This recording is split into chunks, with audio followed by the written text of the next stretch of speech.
Hello. Yeah. Okay.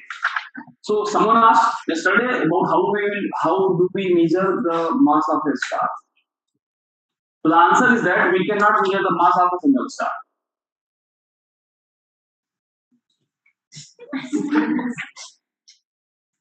We cannot measure. So how do we know the mass of stars? We can measure the mass of binary stars. There are two stars which are in orbiting each other. And then you simply apply your preparing mathematics, conservation of angular momentum, meter momentum, and etc. You can calculate m1 r1 plus m1 r2 equal to m1 plus m2 into r, where r is the common center of mass, distance, something like that. You can calculate the mass of m1. So what people have done, they have calculated the masses of so many binary stars, and from observation they have calculated their luminosities. So people were able to plot the luminosity versus mass for a range of stars. And from there, we can just suppose if we observe a single star, then we can get some idea. Okay, because we can determine its luminosity. Then we can determine what should be the corresponding mass. So determining the mass of a star, single star is probably, I won't say impossible, but it's challenging. So the easier way the technique people have adopted is that they go for the binary star system. Fine. Okay. No, sitting back. They're happy now. There's no space in front sheets. Okay. So we were studying the stellar structure and evolution. We studied structure in the first lecture, and then we started studying evolution since in the last. Okay. So we continue. What happened? A star was born this time. Okay. Yeah, and then it enjoyed its main sequence life last night. And now it is going away from main sequence. Okay. So see, the evolution of a star depends on its mass. They know the mass data. Sorry? The mass data at which it is. That usually again I said it is not that direct easy. Like you have to keep observing the star for some time to see some variability, like the luminosity changing as a function of time, and then you try to infer mass accretion rate from that. L equal to 1 by 2 gmm dot by r. So if you know m, the only unknown remains the m dot. If you know the L you can know from observation. You can determine flux, and if you know the distance, you can get the luminosity. Okay? No.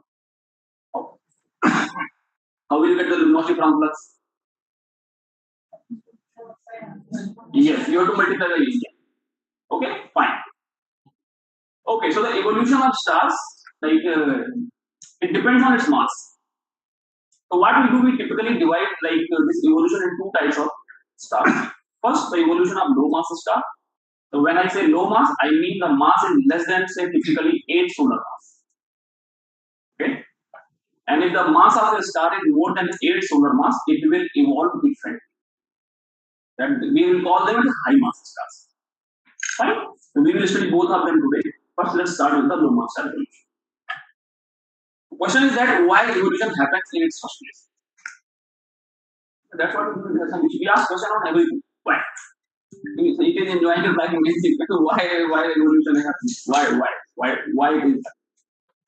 So because you know that stellar models in hydrostatic equilibrium can uniquely determine the structure of the star. You know that mass, radius, mass, luminosity, temperature, pressure, everything you can determine uniquely from stellar models. Applying those 4 equations, which we studied long back. Okay. Now, but what is happening? That the nuclear reactions which power a star in its core, they change the initial chemical composition of the star over a period of time. Of course, in the beginning at t equal to 0, there almost everything was only hydrogen. But as the time passes, helium is being formed.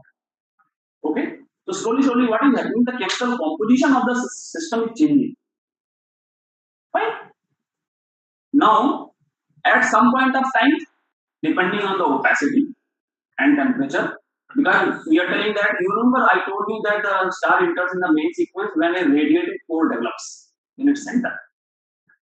But does it mean that the radiation will be like the emission which is produced in the center will be radiated only in the form of radiation? Will there not be any convection? Convection might be minor, but it will be there. Okay, if you take if you go to YouTube and you watch some high resolution images of videos of the sun, you will see like sun's surface is white. This convection happens everywhere. It happens. The important thing is which process is done. So at some point of time, some convection may also take place within the star.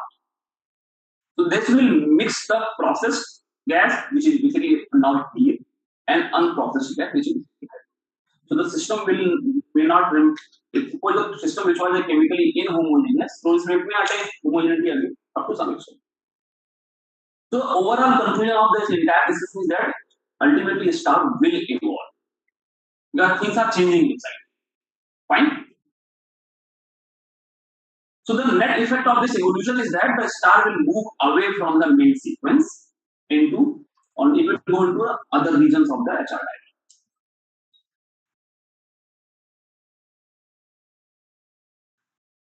What is HR diagram? Yes.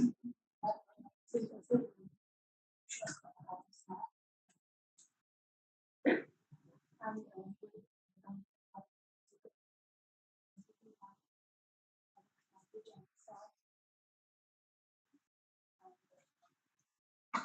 And onwards. What is HR diagram? Lot of luminosity against color index, which Temperature. is also temperature. You are also correct here. Okay. HR diagram is the plot versus of luminosity versus temperature. Usually it is used for the stars. But try to think of that. Maybe use this way. I don't know. Whatever. Fine. Now I told you yesterday that about 90% of the time a star is spent in the main sequence. So this means whatever evolution that will take place, that duration will be short. I will show you time scale in a couple of slides. Okay. So this final evolution is very fast compared to the time it is spent in the main sequence. So like fast or like it's like on like cosmological time scale, millions of years, billions of years time. But it can come down to seconds. Remember that with one time scale I told you, which was 1100 seconds. Dynamical time. You will come to that. Alright. So you know what is happening in the main sequence. Suppose if the star is still right now in the main sequence only, it hasn't gone anywhere, it is in the main sequence, but what is happening while it is in main sequence is that hydrogen is converted to helium via PP or CNO cycle, whatever. So the mean molecular weight of the gas increases and the number of particles are decreasing. 4 hydrogens are now formed to 1 helium. The number of particles decreasing. Fine. Mean molecular weight also mean on average. Fine. So what is happening? This means now if you apply the gas, what is this called? Gas law. So what is happening is this denominator is increasing and what? Yeah, so primarily denominator is increasing, so pressure is decreasing. So what is happening in the central region? The gas pressure which is holding against the gravity, now this pressure is slowly decreasing. Okay? This will lead to the what will happen? Because now the thing which was holding gravity, now it has become weaker. So gravity will try to push up. So the core will shrink. The star is in the main sequence. It hasn't gone out of that. Okay? While it means like as the star moves, it spends 90% of the time in its life. This is what happens around that 90% of the time. So as the core shrinks, temperature and density increases. So the core gets hotter. Understood? No problem. Now since energy generation rate depends on temperature, So the luminosity also, higher temperature means higher luminosity. Energy generation rate depend on temperature. Fine. So this means as the time passes, okay, while the star is in the main sequence, slowly its mass will increase and slowly its luminosity will also increase. This is understood?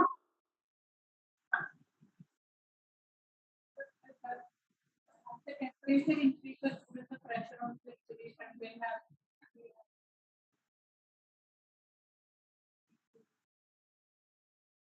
It will happen.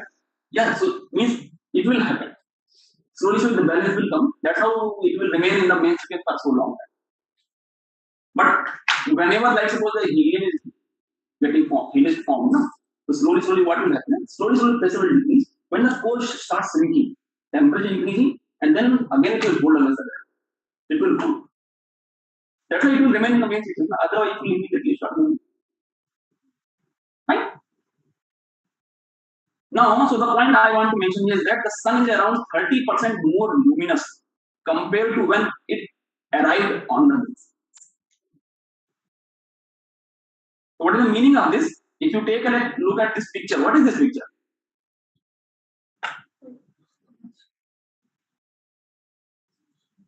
Baba, this is HR diagram.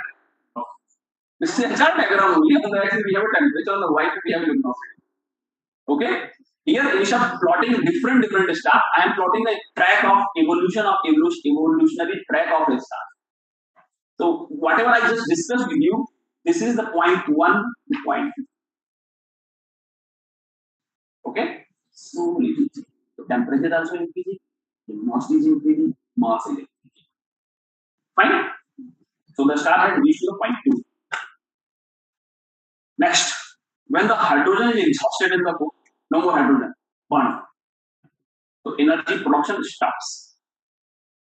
You understand the balance is gone. Okay? But what is happening? You have a central region of core. Okay, and then but your star is very big. So this temperature has reached to such a high level that the hydrogen burning surrounding the core will start. Earlier, what was happening? The temperature surrounding the core was not that high. So hydrogen was not burned. It was not burning. Only the hydrogen nuclear fusion was happening only in the very central core. But as the time passes, so the temperature increases. So this will start rising. The temperature of surrounding the region that will also start going up, and slowly hydrogen burning will start outside them, means outer layers. Fine. So now the point here is this: at this moment, hydrogen shell burning has started. So you see, I cannot say okay that this is definite boundary. Okay, the core is up to this distance, and from this distance, shell is starting. It's a continuous structure. Okay, but from your calculation, you can assume that core is like some very central region. The star is very large. I cannot give you a number like number. But you got the idea, na? Okay, but as the time passes, the temperature of the core is increasing so means at a high level that even in the outer regions also hydrogen burning will start. Ultimately, slowly, even further. You remember yesterday I showed you a picture of like that different layers. So this burning will happen gradually in different layers. In the outermost layer, at this point temperature is still lower. So this nuclear fusion will not take place. Hydrogen remains hydrogen. Fine. So we are reaching to point 3 in one solar mass track. What is point 3? 1, 2, 3. Yeah. So why? Because whatever core was producing energy and all, now your shell also started emitting. So your luminosity also slightly. Fine. Now what is next is happening? The development of a chemically inhomogeneous structure. Now because you have a helium core, you have surrounding hydrogen potential. So the structure has become chemically inhomogeneous. When this happens, this is the time that marks the beginning of the end of the life of a star in physics. Now it will start deviating away from the main sequence. When? when this chemically inhumane structure is formed. Like when, other word, when the hydrogen shell burning starts. Fine. Now, but what is happening at the center? In the core, the temperature is high for the nuclear fusion of hydrogen, but it is still too low for the nuclear fusion of helium. Why? Helium has high molecular High? You will recall the study in Coulomb barrier and all. Okay, helium has higher positive charge. Fine. So this means now your central engine has stopped. But you know gravity is there. It is pushing. And now suddenly the thing which was holding against the gravity, that is switched off. So what will happen? Fine. So this means if you want to hold against this gravity, why like you have to maintain the hydrostatic equilibrium, the core has to contract. Density will increase, pressure will increase. Fine. Of course, you can imagine. Now there is nothing to stop gravity. So whether the core will shrink itself or whether because of gravity the core will shrink, whatever. But the core will shrink.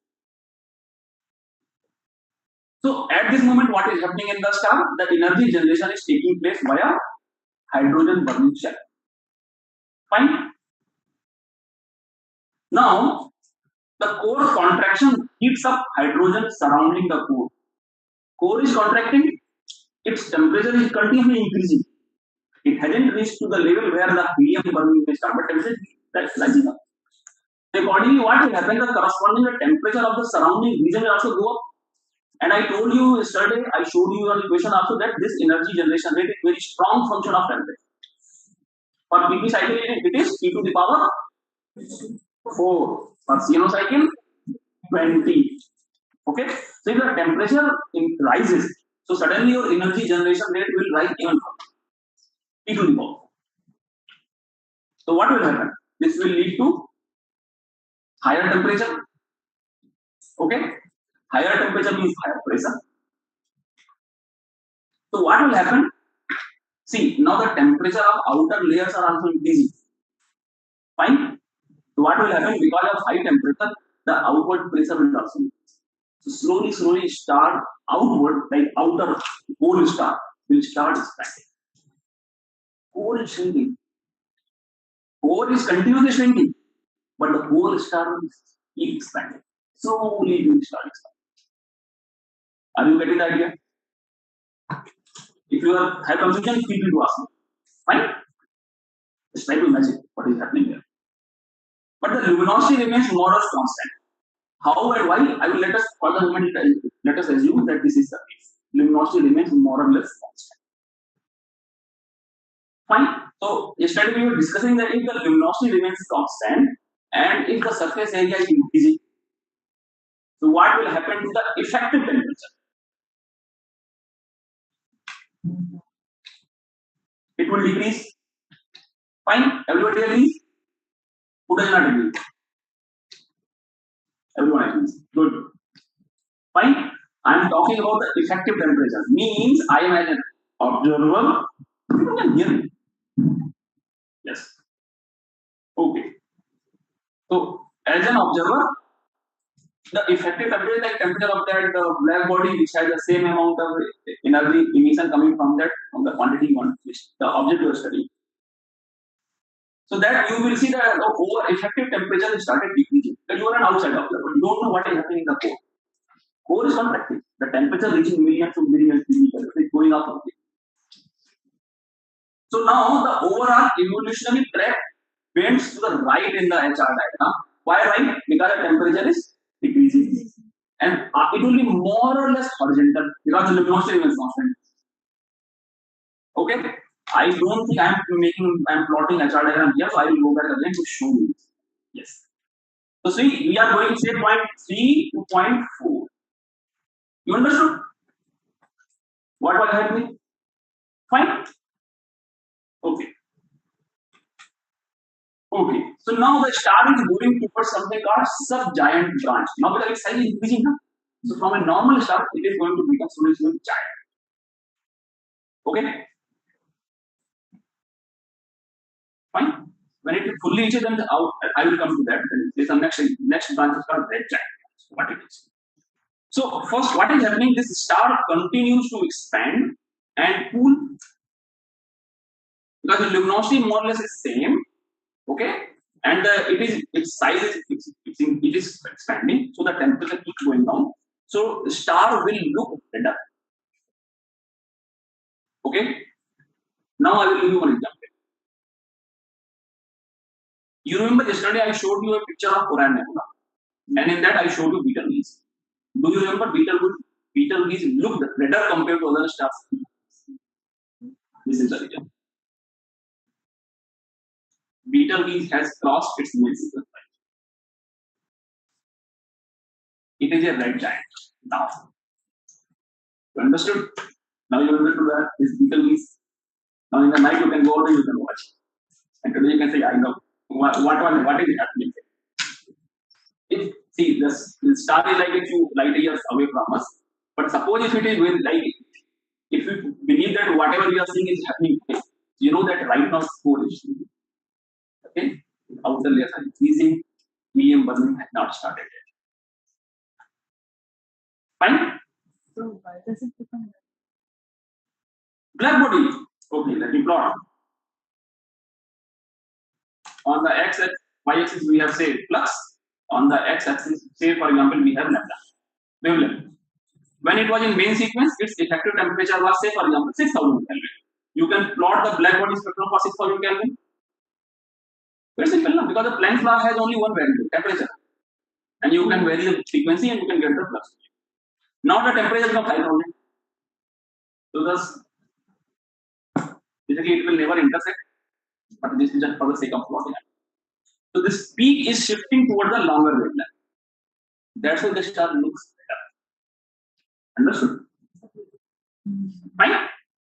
Okay. Now what happens at around 5000 Kelvin? The opacity of the envelope suddenly increases. How? I asked you to go back and read about variation of opacity as a function of temperature, and I'm sure no one will have that. You didn't waste time. Could have asked them. If you have a doubt, you ask me. But anyway, so what is happening? This is say on y-axis we have a opacity, say kappa, and on x-axis we have the temperature. So opacity varies with temperature, something like this. So as the temperature increases, first the opacity will increase, and it will decrease. Similarly, if the temperature is decreasing, okay, so suddenly what happens? The opacity increases. The concept is, I don't remember why exactly this shape happened, but if you like, it's a two-line experiment. You can make it very simple, like immediate simple atomic. Okay. So now the point is that when the temperature is decreasing, so at some certain temperature, suddenly the opacity of the envelope increases. So now the transfer of energy from the inner region to outward region, which was happening via radiative mode, will start. So now the suddenly convection will start. Got the idea? Okay. So this means what will happen? Now the energy transport will suddenly start happening via because of convection. And you understand it doesn't happen in one shot. It's not like that at this moment radiation is getting out via like radiative mode and suddenly after next 1 second we have via convection. It gradually happens. Okay. So now what is happening as suddenly as slowly opacity is increasing, so slowly the radiative mode efficiency of radiative mode is decreasing, but then the efficiency of energy transfer via convective mode will start. So the overall effect, what is going to happen is that the overall energy transfer will increase. Now more energy will be transferred via convection. So the luminosity of the star as an observer we will see will increase dramatically. So this means from the sub-giant branch suddenly start to go vertically up. Okay? And will increase to the red giant branch. Fine? So you see this is a cartoon here. In the center we have a contracting inert helium core. Then surrounding we have a hydrogen transition, and then we have even a more outer layers. And a star is expanding into red giant. Why red? Because its temperature has become is lower. So the star moves up to the red giant branch, almost vertically in the HR diagram. I think I have the okay. But you know that this means you see this system is not in balance. That's why all these things are happening. Because your core is not producing energy at the moment. So that's why core is shrinking. So the energy production of the surrounding layer is increasing. Okay. Overall your pressure is increasing, so star is expanding. So overall effective temperature is decreasing. It looks redder and all these things are happening only because there is no energy production in the system. So until star finds it somehow a way to generate energy itself, this will be okay, and that's what happens. This is the HR diagram. Okay, so the star, and you see this means this is the future of the sun. So I'm sure if you would have watched some Discovery Channel documentary, I watched some long back. So they mentioned that when the sun will become a red giant, so its outer radius will reach up to Jupiter. What will happen to us? We'll be inside the sun. This is bound to happen. There's no way anyone can stop it. This is bound to happen. Fine? Okay, let's go. Sure. Sir, in the previous slide, you mentioned that capacity is increasing and rather luminosity is also. No, not together. Not together. Luminosity will start increasing only when this convection. I was telling that luminosity was constant earlier, more or less. When the energy was getting transferred via radiation, and temperature is going down. Now temperature has reached to the level where suddenly the opacity of the envelope has started changing. So now no more energy can be transferred via radiation. So is this So, for the outer shell? the outer layers only. So if opacity is increasing on the outer shell, then how is the luminosity increase? Because now energy transfer will take place via convection. See, luminosity is what we are seeing. Luminosity is the energy that we receive. Fine. It doesn't matter how it is coming out of the star, whether it is coming via remote or convection. Luminosity is what we see. If the radiative mode efficiency has gone down, but suddenly your convection efficiency has gone up, so overall energy coming out suddenly increase. Yeah. Who else is confused? Like what you observe the radiation from No, yeah, but you see, I will tell you what was happening so far till now. That inside the star also the main mode of energy transfer was radiation. There are three modes of energy transfer: conduction, convection, and radiation. So far the primary mode of energy transfer was radiation. Okay, from inner regions to the surface. After surface, of course, it will be radiation. So the radiation will come out. I am talking only about how these photons, how the energy reaches up to the surface. So earlier this energy was reaching to the surface via radiative mode. Fine. Now since the opacity has increased, so this radiative mode has suddenly suppressed. But energy is still being produced. So it has to go out somehow. So it will starting with the convective. So the material will start, whole matter itself start going up. Now you got some idea. Radiative mode means, see, like suppose I am sitting somewhere in between the star. If energy is coming, energy is passing. Local energy generation rate I taught you in the first lecture. Okay, energy is coming, energy is going. Now that mode has stopped. Now I myself carrying the energy and going out. Fine. This mixing. When you boil the water, fine. Okay. Move on. So you know that this means this evolution, this is happening because of the imbalance, and until star finds a new way to generate the energy in its core, this will keep happening. This I already showed you. You understood? Now you understand in HR diagram how a star is moving. Okay, next, core will keep contracting, its temperature will keep going up. So at some point of time, its temperature will be high enough for the helium burning to start. Fine. Good. So when the star reaches the tip of the RGB, what is RGB? Red giant branch. Fine. The core temperature becomes high enough to allow the triple alpha process. Triple alpha process where it's like three helium atoms are involved. They fuse together to form one carbon atom. Fine. That's why it is called triple alpha. In low mass stars like the sun, this does not take place until the core is at such high densities that the core is degenerated. Okay, obviously a new concept. So what is the meaning of this? Is that core is shrinking, shrinking. Shrinking means what? Atoms are coming closer and closer and closer. Fine.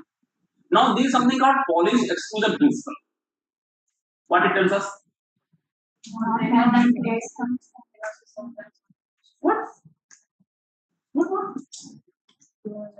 What? Tell me. Two atoms cannot have same quantum. Atoms or whatever you can say, electrons also.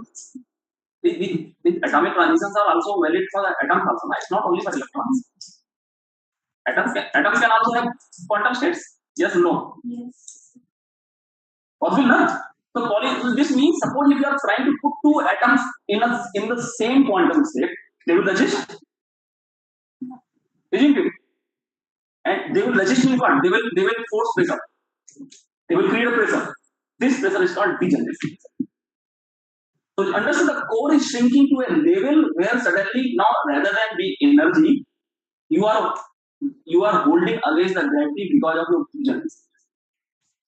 When the stars like sun, it happens at the stage when the core becomes degenerated.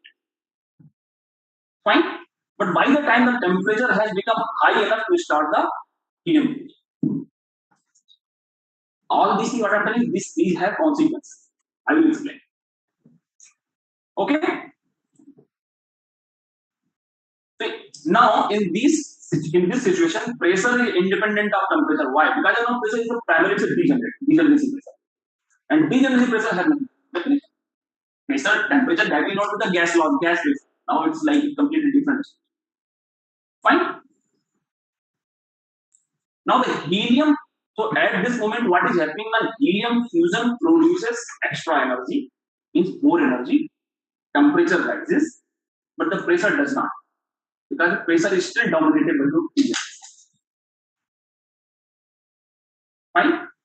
You try to imagine that environment where this is extreme environment. Okay? So since the temperature goes up, so your helium burning rate will also go up.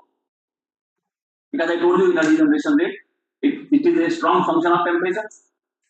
Okay? This results in a runaway explosion. So what is this? What is the meaning of that? In the center region, suddenly your helium burning will start happening like almost like a fire, like a forest. Got it? It's like you started burning helium in the core and it's the suddenly temperature is so high that everywhere helium burning will start. This is called the helium flash. So in a flash, it's an entire helium ball is burning. In the main sequence, I told you that hydrogen to helium burning was happening gradually. This is not the case. Here it happens in one shot. Fine? Why? Because I just explained you the reason. Now this energy does not escape the star. Where does energy go? You see, because it is producing so much energy, so where that energy goes? That all energy goes to remove the electron degeneration. The first electron or say atom that will say, hold on, whatever energy we generated, let me try to get away from this. So understood the point, now? So this entire energy will be consumed in removing the degeneration. Got it? So if whatever energy which was being produced is now unable to go out, rather than it being consumed inside. So what will happen to the overall luminosity? It will come down. Okay. Now you understood that arrow from helium flash. Okay, the luminosity will slowly become down. So, but once it is done, so the core again becomes like an ideal situation for a like perfect gas or what gas? Helium gas. Now the star's engine is balanced. It has restored itself. Now helium burning is taking place in the core. Everywhere in the core, energy being produced and system is in balance.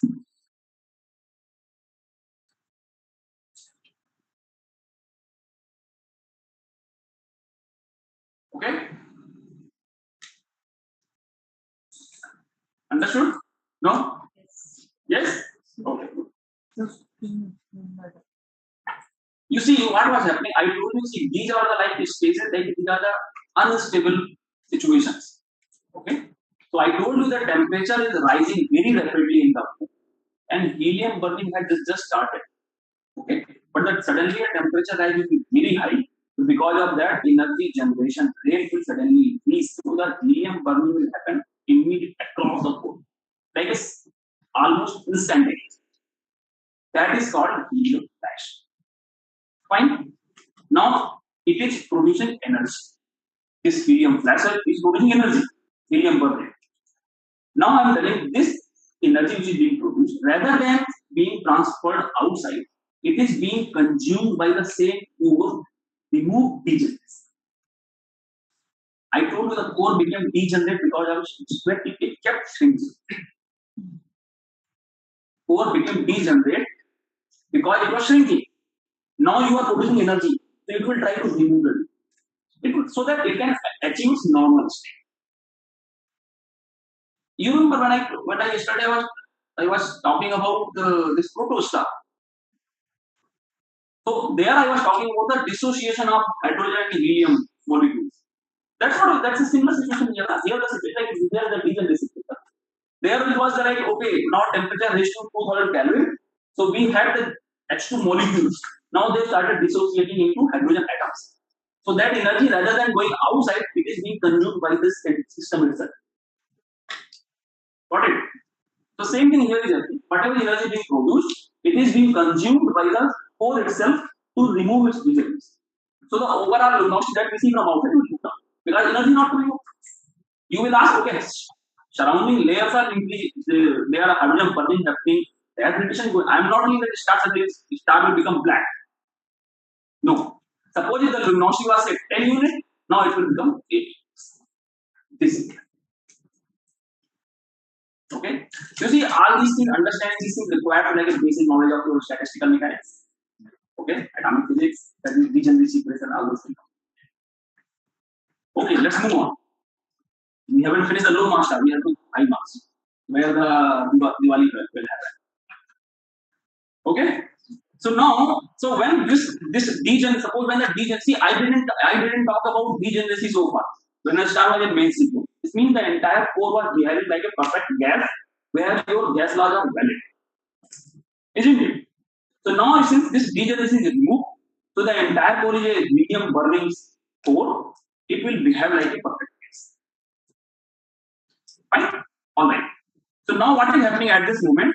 Helium burns smoothly in the core, producing the helium burning main sequence. So now we say helium burning main sequence. Earlier we had the hydrogen burning main sequence, now it's a helium burning main sequence. And the source is visible in the HR diagram as the horizontal branch. Red giant, helium flash, and it comes towards something called horizontal branch. But you understand these time scales are very small. So what is happening in the core? Star is now fusing helium into carbon steadily in its core. You see, it's like this is the schematic for that. Helium fusing into carbon in this core, and we have a surrounding hydrogen potential. Fine. We have achieved a quasi-static. This means from the hydrogen burning till helium burning, some fancy things happen. Helium flash, degeneracy, etc. But ultimately, again, it will try to stay balanced. Fine. Now, lifetime as a red giant is about 10% of its main sequence lifetime. So if the star remain in main sequence say for 10 billion years, it will spend time as a red giant for how many millions of years? 100 million years. 100 million years. Okay?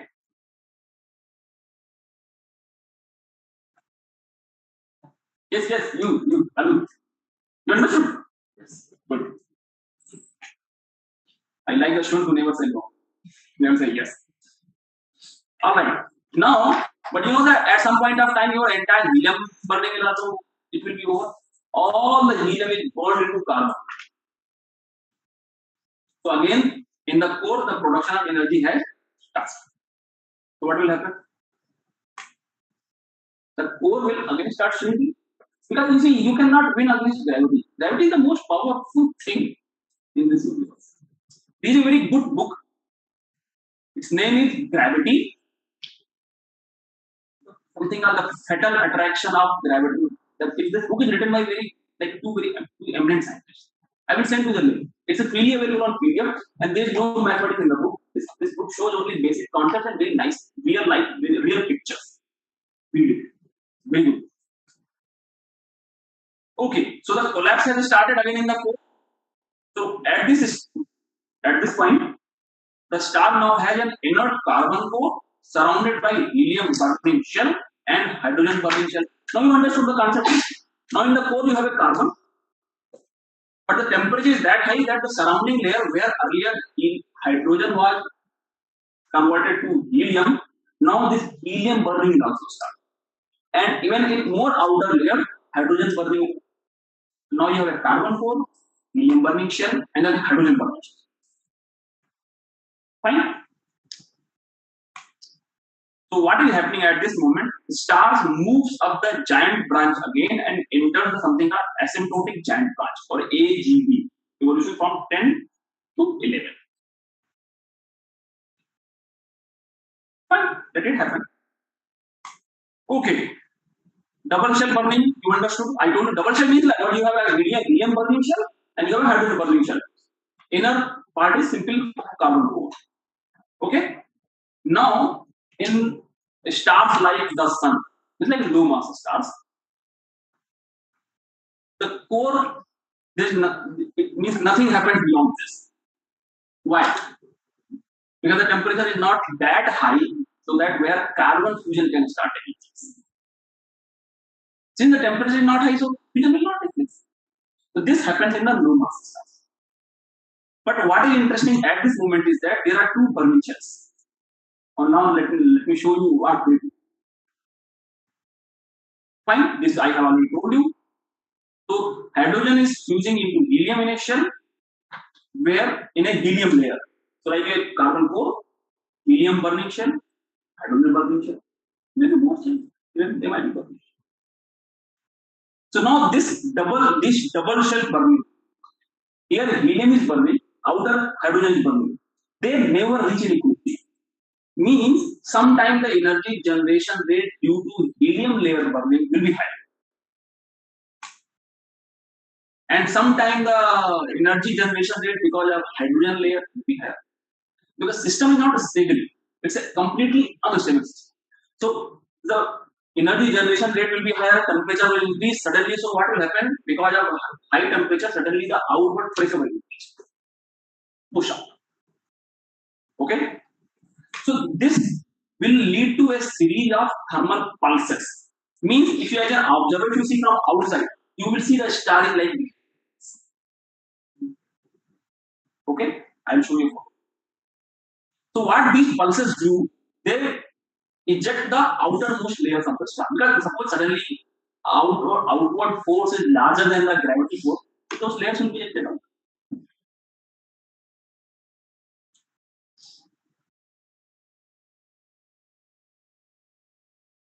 Too much? Shall I repeat? You understood? I see, because there are two layers and they are not in equilibrium. They are trying to push each other. Okay, so the inner layer has pushed it out, but then the mass has pushed it back. And then after some time, temperature goes, this thing becomes coming again, and then it pushes back again. And see, this is not like I am just pushing entire star. that much energy. So what will happen as an outsider? You will see the outermost layer ejected out of the system. Just gone. Matter is thrown into the space. Okay, so what happened in this process? Star loses a good chunk of mass, and some of these pulsations become so powerful that massive shells are emitted. Massive shells means like outermost layers. I'll show you. This is a numerical simulation. On the y-axis is the radius of the star. On the x-axis is the time. You see how dramatically radius of the star is changing in order of millions of kilometers. Okay, understood? You see that how it is happening. Inner core is like carbon is a carbon guy. It's peacefully said, I cannot do anything. I'm done. I'm done with this thing. I'm done. But the outer no, we are not done. We are doing our job. So this will happen. Now, this will be the end of fusion in low mass stars. And if fusion is not happening. So fusion progresses no further at low mass star because the core never becomes hot enough for fusion of heavier elements. As the stellar mass diminishes, because you know that you are throwing the material out, so the total mass is decreasing. So now this means less mass means less gravity. So more matter will be thrown out. Clear? You try to imagine what is happening in that star. This is going to happen with the sun. Okay? So it will keep happening until all layers are thrown. These two pieces they will not be sitting quiet until everything is done. What will be left? Now we have just a simple carbon. Now it will be exposed to the space. And the star's evolution ends. Okay? Yeah.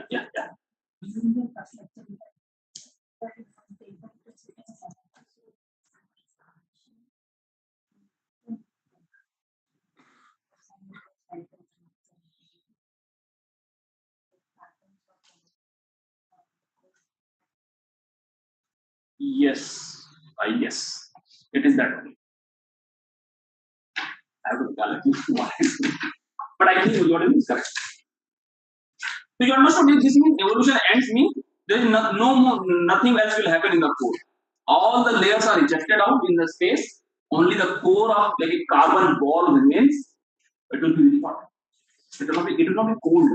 Its temperature will be very hot. Because if you understand, helium burning already taken place. The temperature must be order of millions of people. Fine.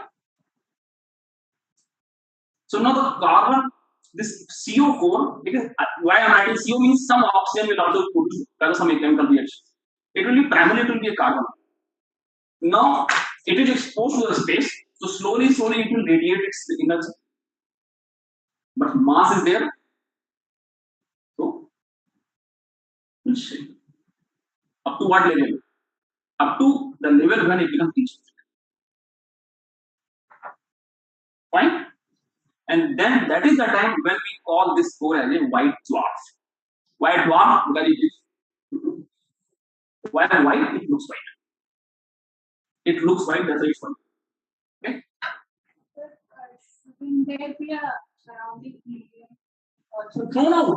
Everything is gone out. I'm showing a photo. Real life, real photos. Yeah, but to throw the hydrogen helium throws it out. And how does the helium exist? No, sir, everything, right? You see, the system is not in balance. Okay? So, like, it is not only like outward puts, it's like, you imagine the situation it is like that. That's suppose you have the one medium burning shell, as I am doing okay? And the hydrogen burning shell, they are outer layers. One by one, slowly, everything is going out. You have left with only small medium burning shell. Okay? But that is not one uniform structure. They will be inhomogeneous. Okay? So at some point in time, what I am guessing is always that layer may contract, may hit the core and remove. It can remove. Okay, now the ejected envelope expands into the interstellar medium. You understood the outer layers which were thrown out, they will keep expanding because they have an outward velocity. Okay, contributing to its chemical enrichment. That's how all these metal etc. we see, magnesium, silicon etc. is found in interstellar medium. Not only supernovae, this also. And this expanding shell is what we call as planetary nebula. Let's see some photos very quickly. Real photos. So of course the colors are false. Okay, so you see we have some. I guess this is probably this will be a white dwarf. But you see at some time point of time, all this material was the part of that star. This is going to happen to us. This is another one. Here you can see multiple layers, isn't it? It's not one single layer. There is so many layers. You see this output. They have different color corresponds to different energies they are emitting. You understand? Because of this process, this expanding shell may hit some other giant molecular cloud, and the star formation starts taking place there. Fine. And you see, this is a photo of some photos of white dwarfs. Sirius B. Sirius A is the normal star, and it is a companion of Sirius B. And you see, this is a star cluster. This is a real photo of a star cluster on the left hand side. If we take a small part of that in the right, you see there are so many small white dots that you see. Then the question comes, how do we know it's a white dot? That you will use. How will we identify that it is a white dot? It's not that difficult. You take the spectrum, it will tell you. Because there is no photosphere, nothing, so no more, it should not show any strong absorption lines and all. Because there is nothing. Alright, let's go to the evolution of high mass stars. 15 minutes. Fine. So, evolution of high mass stars also will be more or less, it will start just like what was happening in the low mass star. In low mass star, it stopped when the core became carbon. Okay? And in high mass star, wait a minute. So, this I already told you. The main differences in between the evolution of the high mass and low mass star. First, luminosity remains more or less same in spite of internal changes. So the track in the HR diagram is almost horizontal. Let us assume this is the case. Massive stars can undergo the whole sequence of thermonuclear reaction. Means carbon can fuse to form silicon to say oxygen further and further up to iron. Why iron? Most stable element. Its binding energy per nucleon is maximum. Okay, we cannot fuse iron to form something else. All right. Another important thing here, which I will not be discussing today, is that mass loss is very important at all stages of the star's evolution. If we talk about the massive star, you understand massive stars means they are much more luminous compared to low mass stars. Luminous means their outward radiation force is much more stronger compared to low mass stars. Outward force is much more stronger, means they will keep going to matter outside. That is what we call stellar weight. Okay. If you recall yesterday's slide, I told you that massive OB stars have very strong stellar weights. Okay, I don't have a picture here. You can search in Google about a star called Eta Carina. Okay, and see its photo, near photo. Alright. Now, similar like low mass stars, the collapsing core, because when hydrogen burning has stopped, the core will start collapsing. So what will happen? The core will reach to high temperature where triple alpha process can start, means helium burning will start. Fine. However, in this case, these massive stars are packed so big that core does not even shrink to a level where it is supported by degeneration. Even before, the temperature will be high and helium burning will start. So this means what is the meaning of this? The meaning is that there is no helium flash. Helium flash took place when the core became degenerated. So the pressure was independent of the pressure. Here it is not the case. Okay. So this means in massive stars, after when the hydrogen burning ends, the helium burning will be gradual. There is no helium plus. So what is happening? Once all the helium core has been converted to carbon and oxygen, then the burning will stop. Why? Because there is no more helium. Okay. So the core will start doing whatever it always wanted. That's what was happening in the T equal to 0. It was a proto star. Keeps collapsing. Okay. Now at this moment, helium burning starts in a shell outside the core. Although you understood double shell burning and all. Now, but this time the temperature in the core is high enough for carbon and oxygen to burn to magnesium and silicon. This means heavier metals will start getting formed inside the core itself.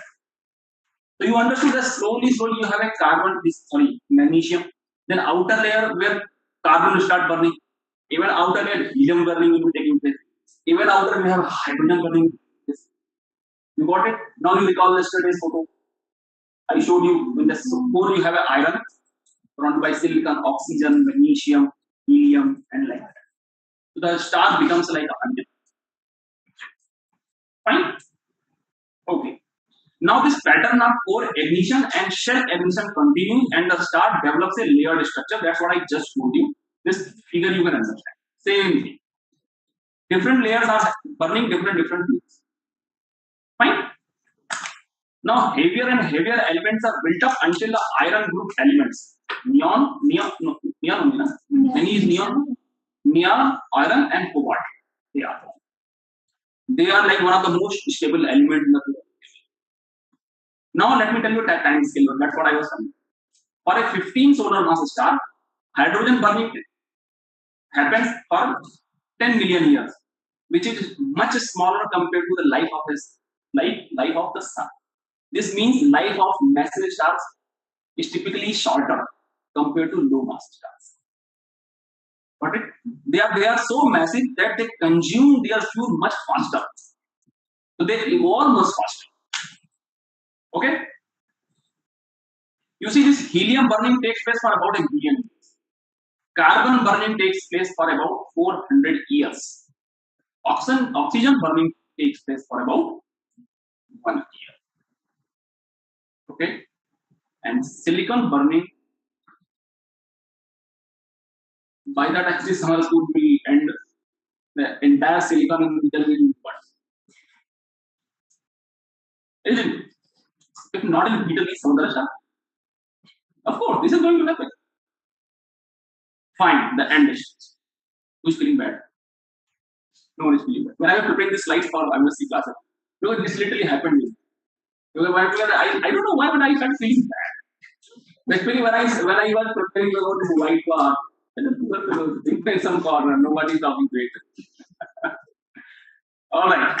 So in massive stars, an inert iron core has formed, surrounded by layers of different composition at the end of the series of burning stages. This is clear. I haven't said anything new which I haven't. Then the mass of iron in the core is now about 1.2, 1.4 solar mass. The entire star is solar mass. Core is about 1.2, 1.4. And the star is also ejecting its own material because of strong stellar winds.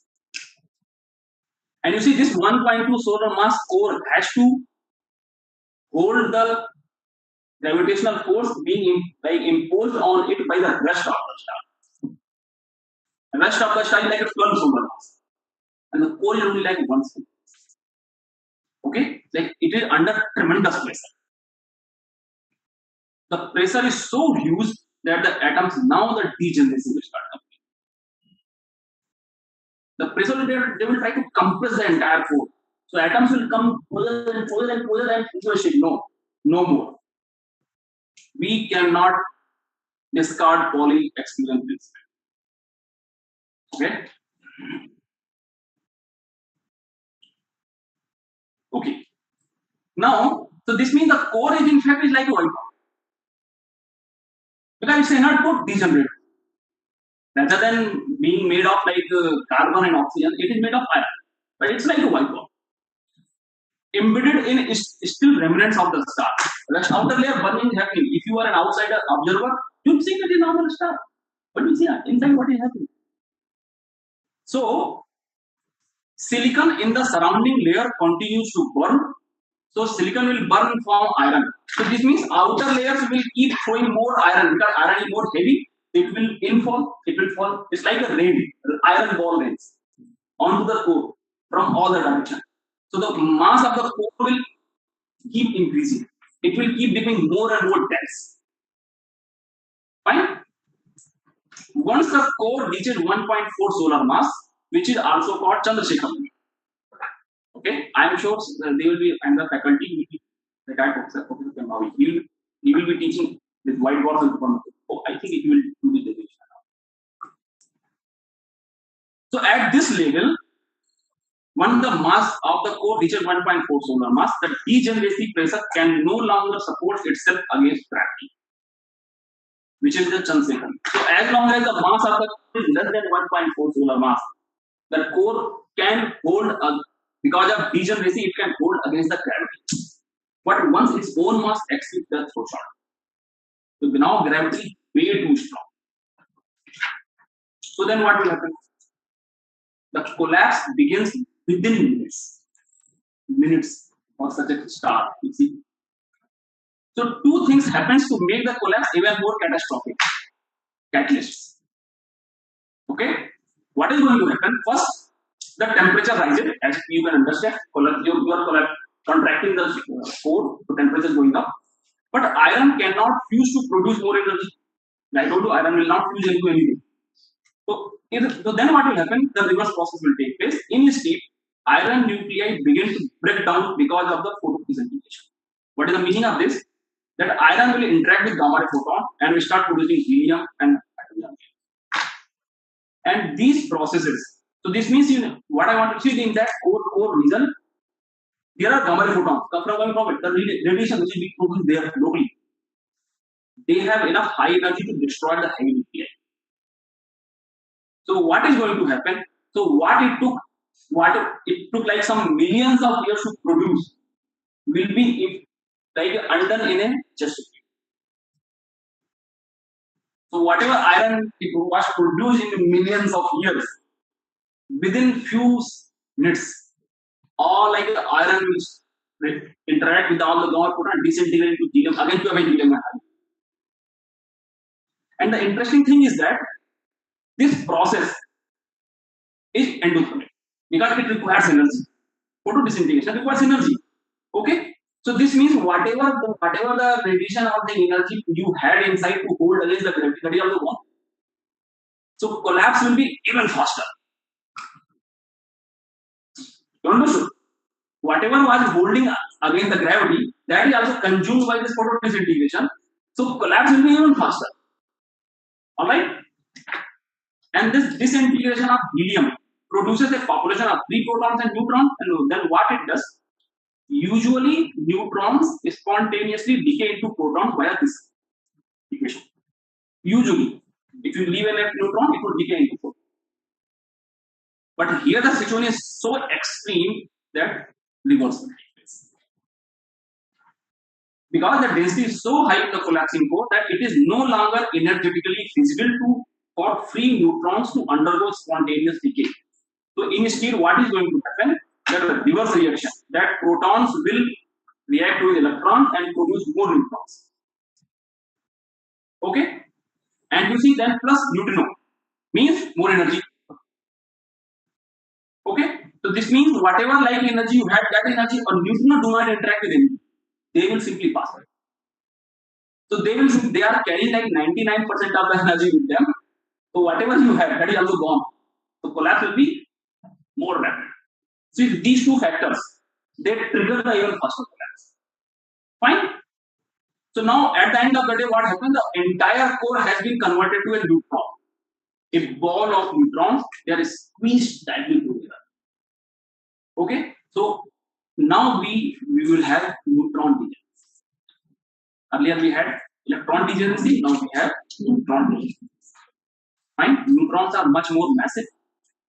That's why their degeneracy did not take effect. Now the situation is that extreme. Okay? and this neutron degeneracy can hold against the gravity. What will happen? You will have a neutron star. A neutron star inside a star. Outer layers are still there. Nothing has been thrown out. Okay. Now the force of gravity is being resisted by the strong nuclear forces. Right? You understood? So the whole core is like one giant atomic nucleus at this moment. Understood? Na? Good.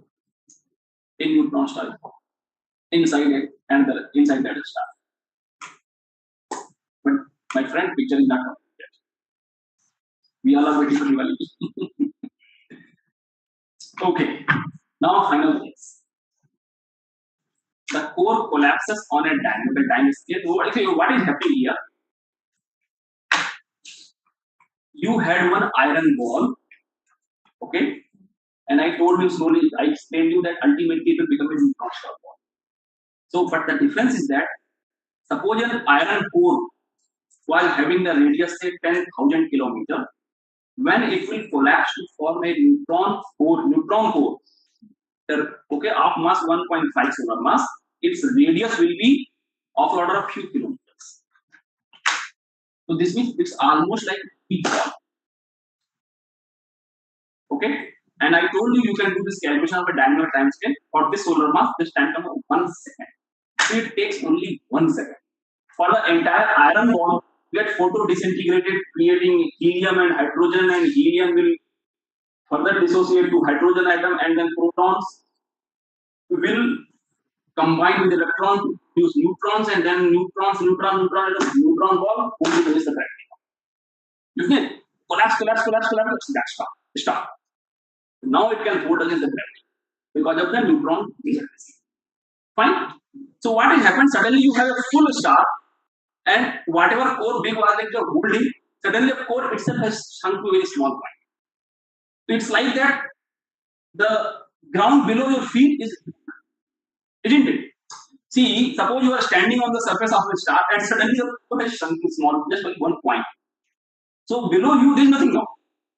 So the entire star will, all the outer layers will start falling inside, isn't it? Because now there is a vacuum in it. Understood? See, within 1 second you have a 10,000 kilometer iron ball. It became 1 kilometer as a neutron ball. So what will happen? Suddenly you have a 9,999 kilometer of gap. And then how those outer layers of millions of kilometers, 12 solar mass, what will happen to them? There is nothing to stop them. So everything will start collapse. Fine? Okay? As an observer, we are outside. We will see we will look like star. We will not be doing anything. What is going on inside? Outer, it looks like a normal star. Okay? So the core essentially collapses out from under the rest of the star. That's what I was telling you. So in this layer, what will happen? Outer layers begin falling inwards and hit the surface of the newborn neutron star. See, the outer layers are now they are falling. And now they have a neutron star. So they will hit the surface of, because neutron star is solid. Okay? Now when they will hit the surface, then what will happen? Got it? But exactly how it happens, we do not. Because as you know, whatever story I am telling you, this is based on our stellar models, numerical simulation. I will show you one small video now. Okay? Now the next step is called core bounce. So when the infalling outer layers meet the core, they bounce off. So you understand now we have a situation like a traffic jam. The layers which fell down earlier, they hit the core, now they are going away.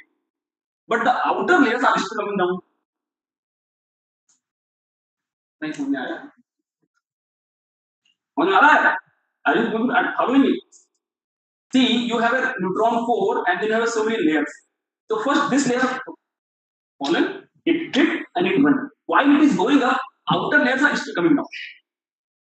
So now what will happen? I know that they have a velocity of the significant fraction of speed of light. Like 100,000 kilometers per second. This environment is so extreme. The layers are falling inwards, they are outwards, it is a traffic jam. So what will happen? There will be outward blast wave. This is a shock wave will be created. And this will try to push the envelope outer layers back toward with a very, very high speed. Okay? So what will happen? There is a traffic jam between the infalling, not inflating, infalling, and the outflowing gas, and the shock wave will start. Because the outer layers are still much more massive. And inner layers are still trying to push out, but the outer layers are heavy. So at some point of time, this shock will stop. It won't stop for years, milliseconds, milliseconds. As an observer, we do not know what is happening. We will see a star. Okay, all these things are happening inside. Now, one interesting thing what happens that I told you neutrinos are going out and they are carrying most of the energy. So a very tiny fraction of these neutrinos can get absorbed by this enormously dense material at the front of that outgoing material. So like this outgoing neutrinos, they will give some of its energy to those shocks. So because they will say, okay, now you don't have energy to go, I will. So 1% of the neutrinos they get absorbed in outward like this shock front. So what will happen? Suddenly this outward flowing shock has got energy. So the motion will start. This reheats the material, starts violent convection above the core and kicks the shock. You understand everything is happening now. Everything is happening now, whatever you can think of.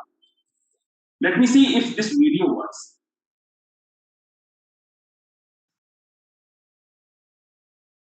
It never worked. So hopefully I can show you the video.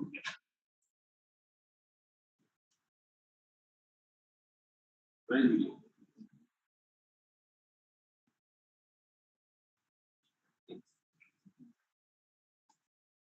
Yes.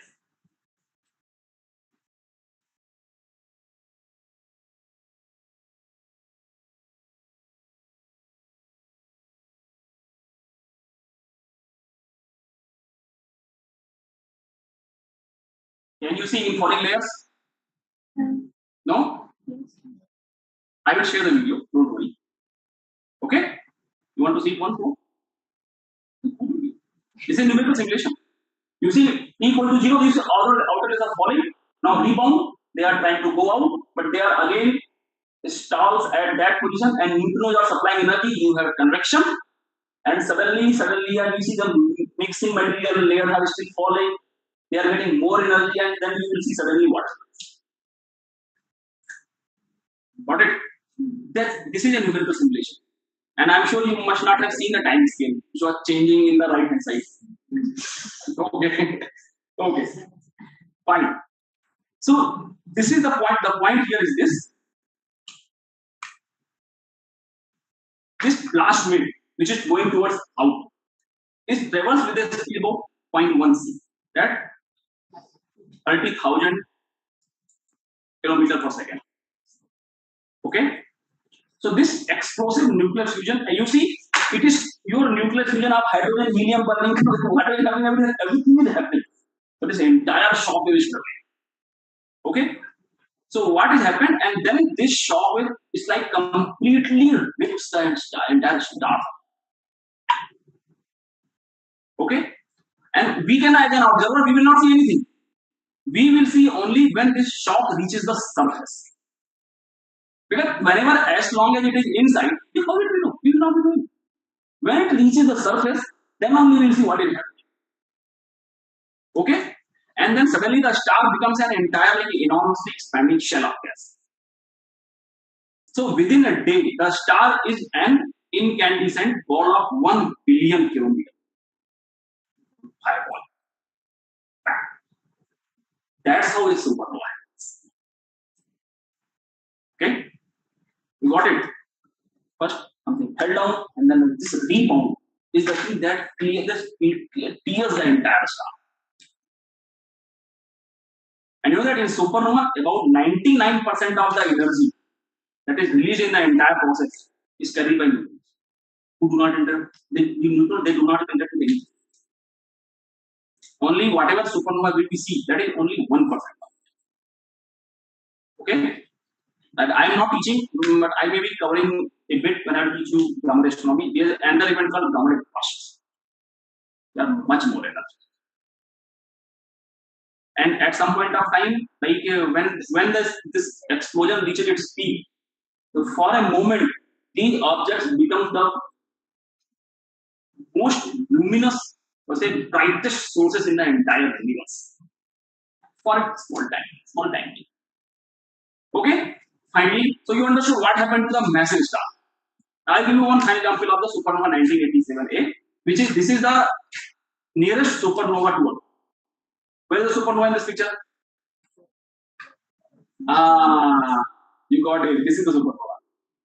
But you know that the first detection was made by two neutrino observatories in 1987. They detected 12 and 8 events. So neutrinos were detected first. When neutrino arrival came, so immediately they informed other scientists. You see, we are getting flood of neutrino.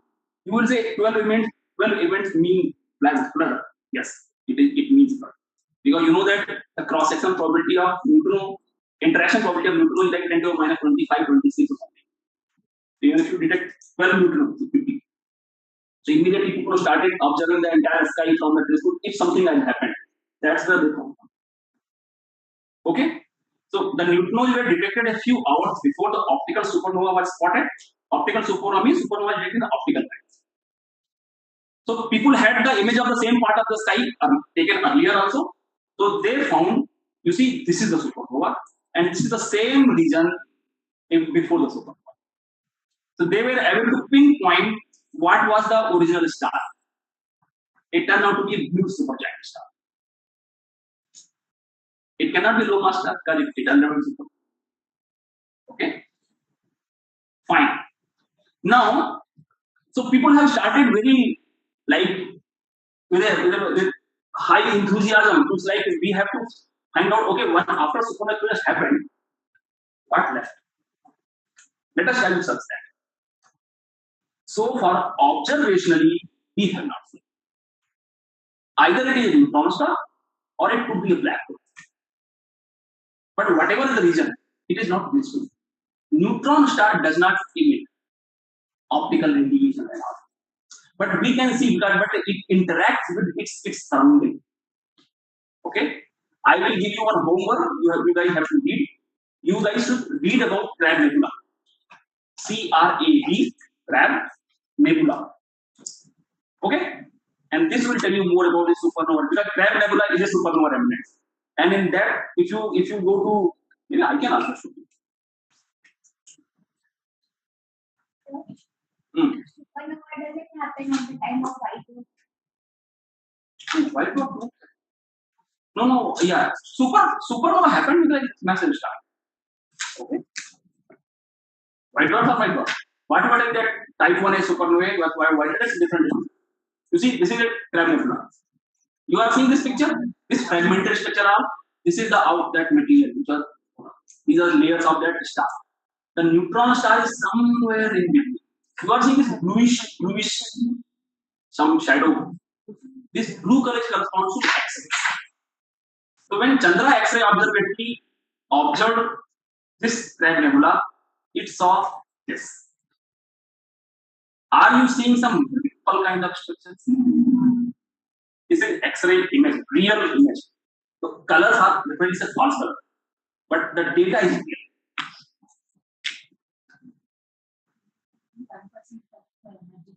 Yeah. Yeah.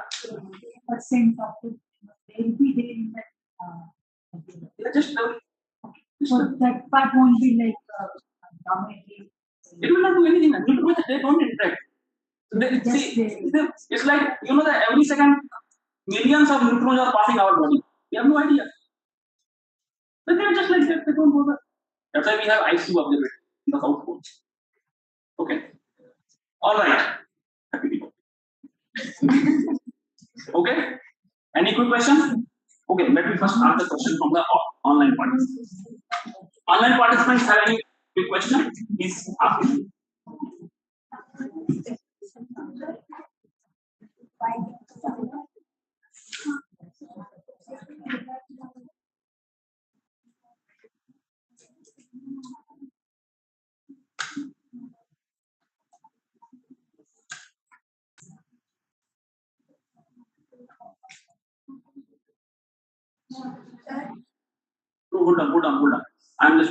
let us miss online. Prakash, is there any question? Just now there was a Please. hand raise. Yes. Seema, can you ask a question? Hello, Yes. sir. Yes, ma'am. Sir, just one question. Like a gravitational wave, we find the history. So same way, like in a supernova, whatever the shock waves, or we can say the neutrinos are emitted. From them, can we find the previously happened supernovas or the more information about the past supernovas? Is this happening? Yeah, of course. Like people do observe different part of the sky all the time, and suppose whenever we detect some supernovae, there are dedicated observatories just to find out new transient. Transient means the supernova. Supernova activity is transient. You have a normal star, and within a day, you have suddenly the luminosity of the star has increased by some thousands of times, and it comes out, and then slowly it will fade. So people do try to find these new supernovae and cross match with the previous images to see what type of stars are there. Okay, what can lead to this kind of supernova and all. Fine. So this is an active area of research, and there are dedicated observatories. There is one called GTF, Zwicky Transient Facility. They look for supernova transients. So I guess yes. So the answer is yes. People do actively search for supernovae and their precursor stars to understand the physics of.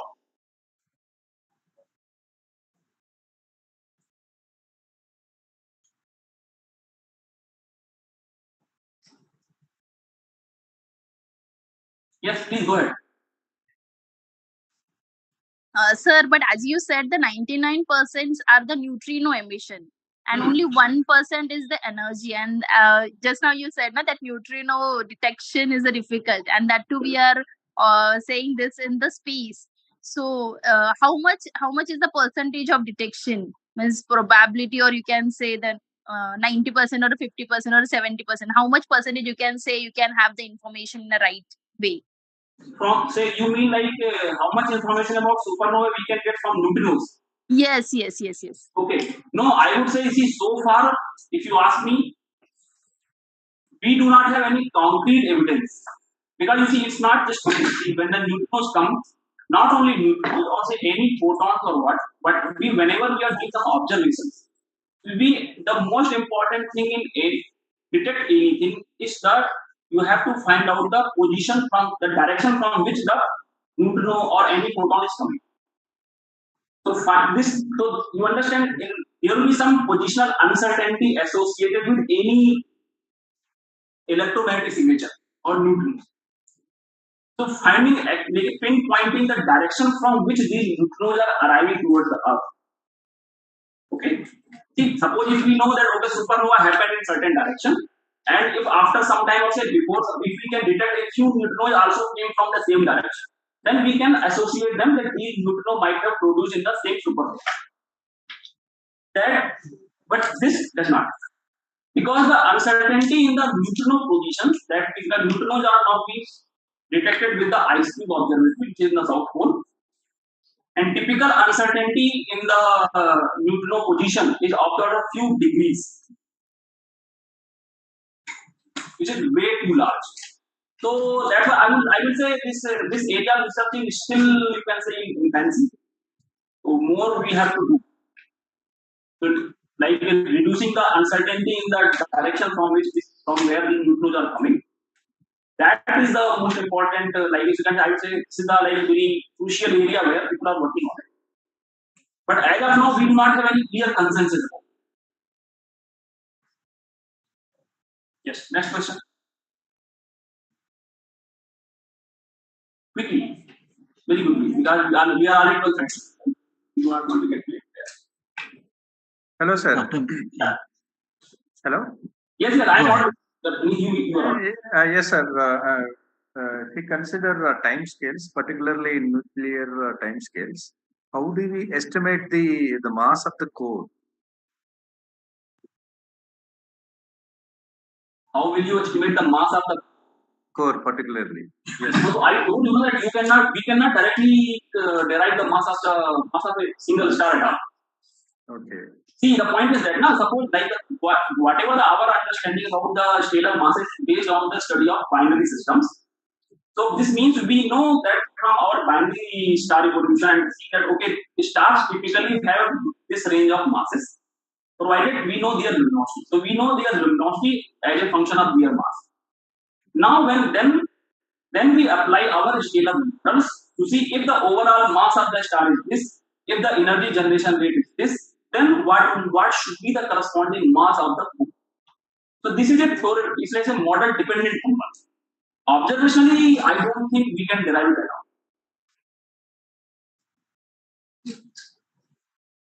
all. But one final question from the online participants. No, I think that is it. Okay, fine. So then I will log out from the Zoom and I will thank everybody for joining. Thanks, Vaidehi. Thanks everyone for joining.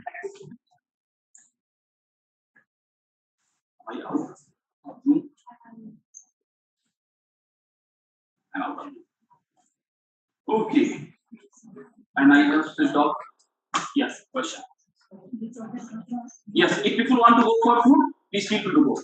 And I would say, please go. So the canteen people will they will start blaming me that students are coming very late. And yeah, no.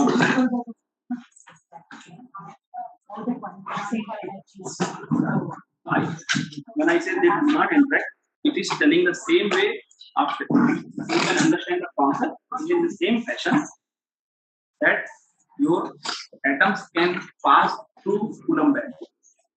Ideally, their energy is less than the band, but they can pass quantum time. Similarly, neutrinos also, when I say they do not interact, that does not mean they will not interact at all. It means their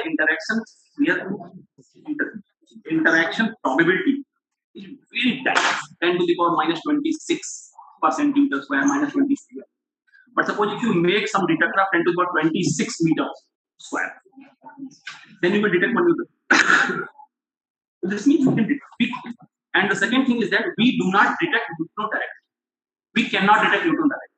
What happens in the ice cube? It's like a big ice cube observatory. It's like a big cube of ice, and they have embedded detectors like mala thread.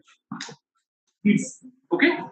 So suppose some neutrons are passing, and these neutrons may interact with some ice particle, and they will decay into some pion and muon. These pion muon they will produce a fraction. We detect those fractions. So say indirect interaction. So through that we can expect okay what would be the curves like because then you know the energy and the direction of those pion neutron. You try to trace it back from which direction then it might be coming. That's how we detect it. Directly we don't detect neutron. Okay.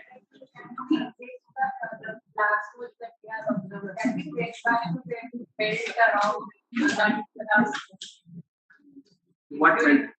The black hole or neutron stars is eminent of supernova.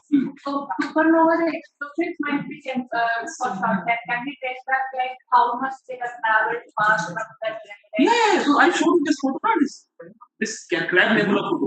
Okay, people did this calculation and it turned out to be they did the calculation that suppose if our stellar models are correct, then we can predict now that okay how much time it would have taken because now we know how big this nebula is.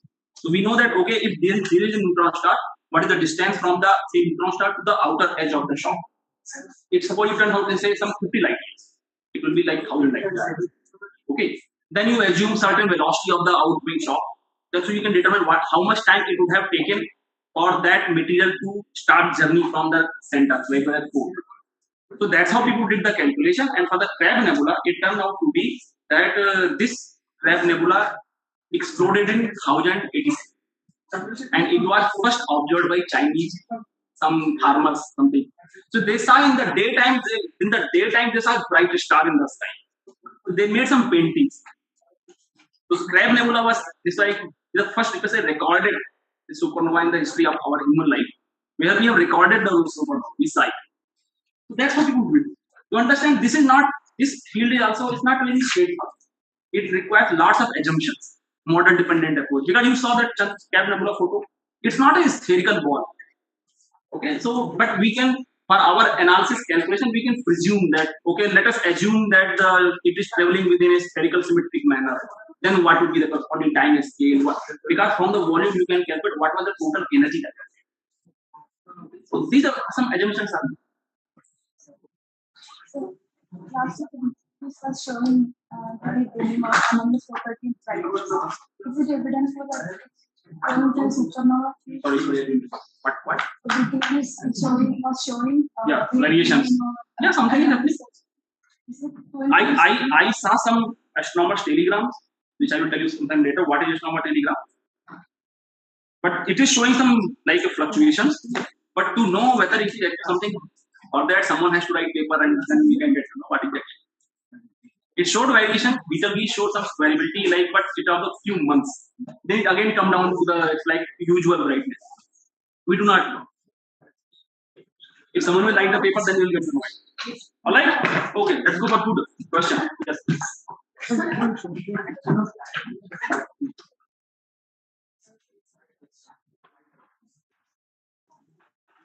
Inside white water. So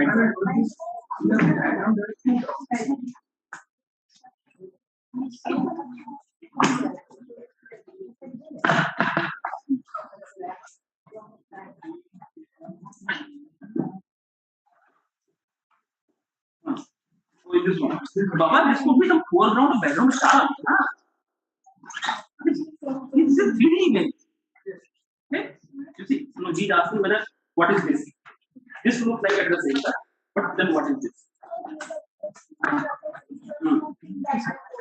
Possible? I don't. But possible, yeah. No, I'm telling this white dot will be a foreground star. You understand? So you understood, na? Say for example, I will show you supernova. This is supernova. You know all these bright dots. These are the stars, but they could be like a foreground, or they could be background.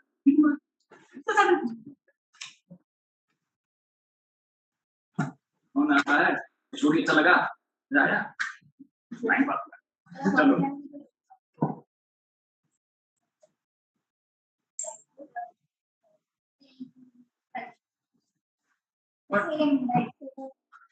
first I have to find out whatever what it is, what I do not know. Like the Budget PhD.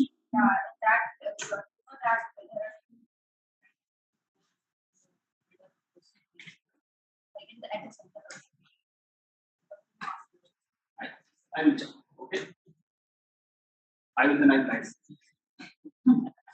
I will check. I know absolutely what. JWHD, like they have released pictures for the public, etc. But for science purpose, I'm also interested, but they haven't uploaded me so I didn't bother.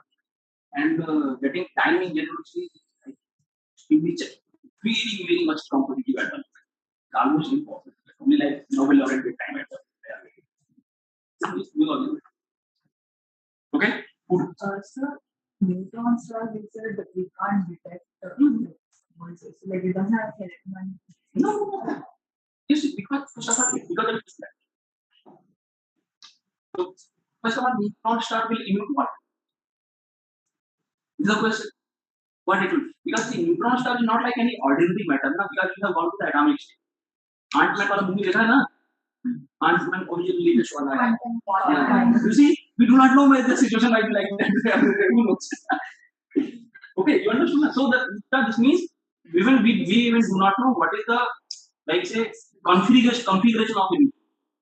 Like we do not know whether its surface is made of like of what material. Whether it's a solid surface or it are just quarks or some like it's any element is because you only need spin gravity. Okay. But what do we know? That suppose neutron stars are somewhere and they are surrounded by some like this gravity. So these neutron stars have extreme gravity. Okay. So whatever the matter they have thrown out, they will try to pull it back up. So some of the matter may start falling in the form of accretion disk. So whatever causes we know, and then we will start emitting radiation. That is called X-ray binaries. In X-ray binary, are like two stars. One is like a normal star, probably, and other one could be white dwarf or. Neutron star does not mean that it will remain isolated, it will not interact. It's like a black hole. If anything nearby, it will, due to strong gravity, it will pull the matter inside, and the accretion disk will form, accretion disk will radiate. So we will see. So this is what neutron star will remain in mass, and when it, who knows, sometime it will become that. You know that in white dwarf, okay, white dwarf is like I told you, this is normally a compact object. Yes. Suppose some matter, suppose if there is a nearby star, okay, big normal main sequence star. So this white dwarf will start attracting the matter from it. So matter will start following it. Roche,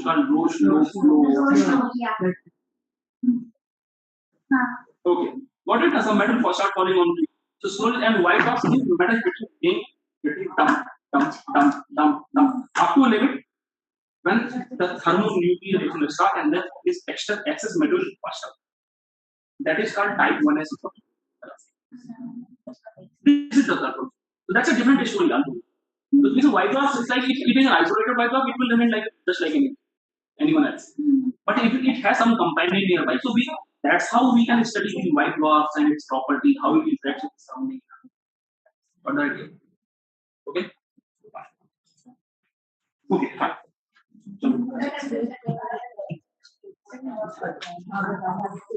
Rotation.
आपण ज्या नंबरशी संपर्क करू इच्छिता तो सध्या